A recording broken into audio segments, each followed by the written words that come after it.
All right, so get ready for a deep dive today that's, well, a little different. We're going deep into Nicholas Sparks' The Notebook. The Notebook. Yeah, and I know what you might be thinking, romance novel, really, but hear me out on this one. Okay. This book, it's got some serious staying power, right? It's sold like over 20 million copies, Mhm. and people are still raving about it, even after all these years.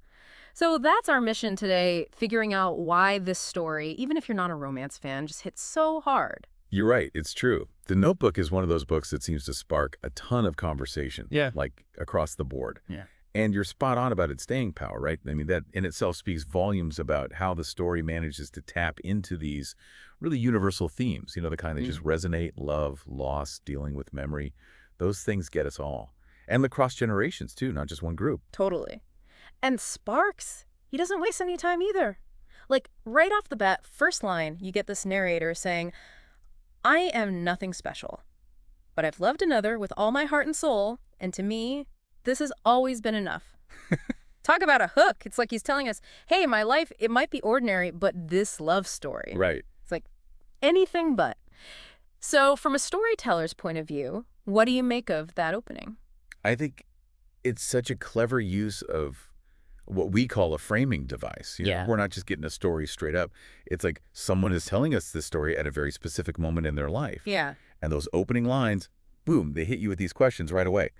Who is this narrator? We don't know yet. And why is this particular love story, out of all of them, so important to this person? Right. It's like he dangles that in front of you. Exactly. And Sparks, he's like that sly fox. He doesn't just hand us the answers. No way. He gives us these little hints, right? Like breadcrumbs. They make us want to follow, go deeper into this whole mystery. Oh, yeah, for sure. It's like that detail about the narrator visiting this woman, right, at a care facility. She cries when anyone leaves the room, and he reads to her. Mm-hmm. It's both tender, but also kind of mysterious at the same time. Totally. Those details, man, they're super important. They build that mystery, that sense of foreshadowing. I mean, clearly something big went down in this narrator's past. Right. And that whole thing with him reading to someone, it's almost like he's trying to share those memories or maybe even hold on to them. Yeah. It just adds this whole other layer, this depth to the story. Sparks is being intentional, making us pay close attention. How is this information coming out? It's like we're putting a puzzle together piece by piece. Okay, so speaking of puzzles, let's talk about the heart of this whole thing. Noah and Allie. Sparks throws us right into it, the intensity of their summer romance. And he's highlighting how different they are right from the beginning. You've got Noah, this small-town charmer, and then there's Allie, the city girl from a well-off family. They come from completely different worlds.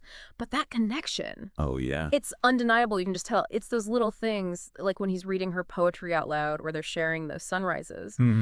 Those details are just crackling with emotion. It's like Sparks is tapping into that classic star-crossed lovers thing, But then he takes it up a notch. He's not just pointing out their differences. He's using those differences to explore something bigger. Like what? Those social pressures, the things that often pull people apart. You got to remember, this story, it's set in a time and place, the American South, where social class, Oh, yeah. it mattered a lot. So Sparks is digging into this big question. Can love really conquer everything, even when it seems like the world is against it?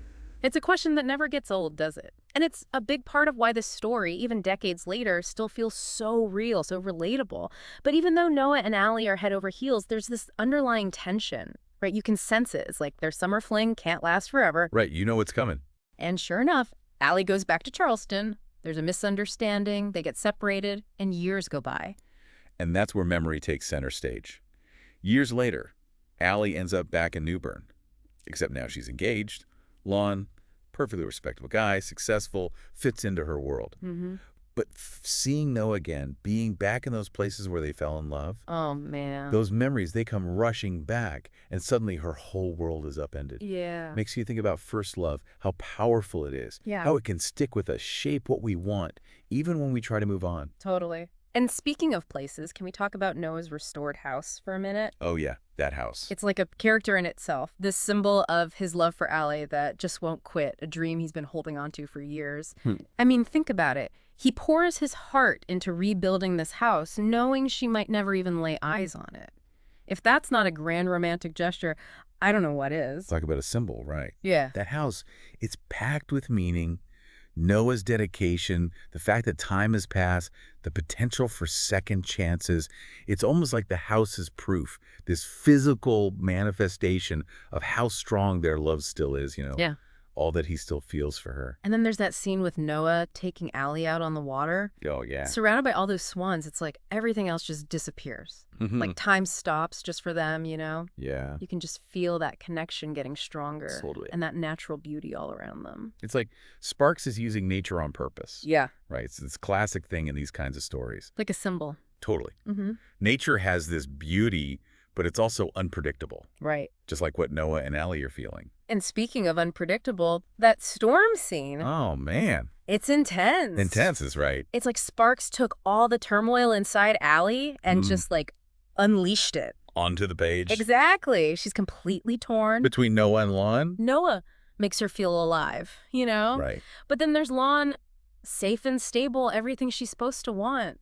It's a tough one, for sure. Have you ever been in a situation where you're just pulled in two completely different directions? Oh, yeah. This story really makes you think about what matters most in a relationship. Absolutely. Because back in Raleigh, Lon's trying like crazy to reach Allie. Right. He loves her too, in his own way. You see his pain, how confused he is.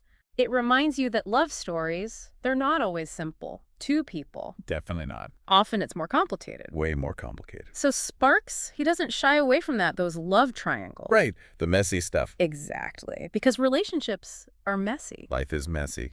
And Allie's caught between these two different kinds of love. Two different futures, almost. And there's no easy answer, is there? No right or wrong choice. Nope. It makes you ask yourself, what would I give up for love? And is happiness ever guaranteed? Even if you make what you think is the right choice. It's a good question. And this next part, well, it really grabs you by the heartstrings. Here come the tissues. Years later, Allie gets diagnosed with Alzheimer's. Just devastating. It really is. But Noah, the way he responds, it's incredible. Tell me about it. He moves into the care facility with her. Wow. And every single day, he reads their story to her. Their notebook. Yeah. And here's the amazing thing. When he reads to her, Yeah. she remembers him. Oh, wow. She remembers their love. Now, that just gets you right here, It really does. Sparks is bringing up some really profound stuff here. Like what? The nature of love, how memory works, especially in the face of a disease like that. So cruel. It makes you think, is there a part of us that never forgets that kind of connection? Yeah. Even when the mind starts to go. Powerful stuff. The love that shaped us. Noah, he never wavers. Never gives up on her. Even when she can't always remember him. True love, right there. Makes you think about those vows, Till death do us part. promises we make. Yeah, even when things get unimaginably hard. It really makes you think about unconditional love, what it really means. And that ending, wow. Right. Beautiful, but it leaves you wondering. A little bit of ambiguity. Noah sneaks into Allie's room. After she's fallen asleep. And he leaves that letter he wrote. Oh, man. Their eyes meet. This unspoken thing passes between them. And Sparks leaves it up to us. he doesn't spell it out? Did they spend those last moments together? Who knows, right? Did Allie really remember everything? He lets us decide. He doesn't tie it all up in a neat bow. That's the beauty of it, though, don't you think? It stays with you. Exactly. Life is messy. Love is even messier. And sometimes those are the best stories. The ones you can't stop thinking about. It's easy to get caught up in the romance of it all, but there's so much more going on under the surface. Oh, absolutely. The Notebook, it makes you think about all the different shapes love can take. Yeah, like what? Not just romantic love, but love between family, the bonds you have with friends, For true. even the love someone has for, like, what they do, their craft, their purpose. That's a great point. The Notebook isn't just about one kind of relationship. You see all these different dynamics, these connections that make the story even richer. And more real, right? Exactly. It's about how all those other forms of love influence us. Shape who we are. Yeah, they lift us up. They can challenge us too. Yeah. And they push us to grow. Like Noah and his dad. It's a smaller part of the story, but it's so important. Would you pick up on there? The way Noah understands love, his sense of responsibility, commitment, all of that, it comes from his dad. His dad taught him what really matters. Hard work, finding joy in the little things. Keeping your word. Right. Those lessons, They made Noah who he is, and they're a huge part of how he loves Allie. And Allie, she comes from this totally different world. It's a privilege. Right. But she's drawn to that realness in Noah. You know what I mean? That authenticity. I think it's something she maybe missed out on growing up. And her mom, even though she's not crazy about Noah at first. Typical mom, right. Totally. But even she comes around. She sees how deep their connection is. How they bring out the best in each other. It shows that even when families don't see eye to eye, love can still find a way. Bridge those gaps for sure. And we can't forget about Noah and Finn, their friendship. The real deal right there. Every time they're together, it's like a breath of fresh air. That easy camaraderie. Finn is the one pushing Noah to go for it, to tell Allie how he feels. Taking a chance, even when it seems impossible. Because that's what friends are for, right? To have your back, listen without judgment, and make you laugh along the way. Exactly. These other characters, they're not just filler. They show how love weaves itself into all parts of our lives. It's like this whole tapestry. Right. It's about the connections we make, the people who make us who we are. You know, one of the things that really gets to me about this story is how much is said without actually saying anything. Oh, I know exactly what you mean. Those looks that linger just a little too long. Those little touches. The way Noah takes care of Allie when she's struggling, it speaks volumes. It's like Sparks knows how to use those small moments to convey so much emotion. It's powerful. It reminds us that love isn't always about grand gestures. Or saying I love you 1,000,000 times. It's the everyday stuff that really matters. The patience, the kindness, showing up even when it's hard.